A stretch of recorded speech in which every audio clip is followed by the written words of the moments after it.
Lundi 1er mai, vers 15 h, à la clinique Ambroise Paré, le docteur Ameline traite un patient pour un infarctus.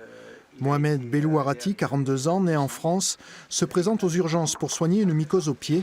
Il lui reproche dans un premier temps de l'avoir fait attendre. Comme je n'allais pas dans son sens au niveau du diagnostic médical et que je remettais en cause certaines choses et que j'essayais d'avancer sur son problème médical, ceci ne lui a pas du tout plu et il a déclaré que j'étais une femme médecin, que je ne valais rien et qu'il exigeait d'avoir un docteur homme. Puis la situation dégénère, il l'insulte, profère diverses insanités d'ordre sexuel et menace de revenir faire brûler la clinique avec l'aide de Daesh. La police, prévenue, l'arrête. Face à ces incivilités, l'ordre des médecins essaie de faire face. Jusqu'à quelques années, ça n'était pas politiquement correct d'en parler.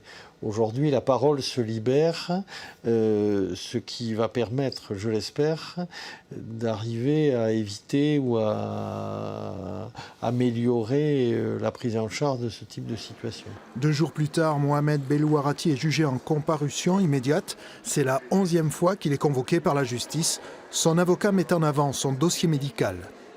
On a constaté, avec les expertises psychiatriques à l'appui, qu'il y avait véritablement eu une abolition partielle du discernement au moment des faits.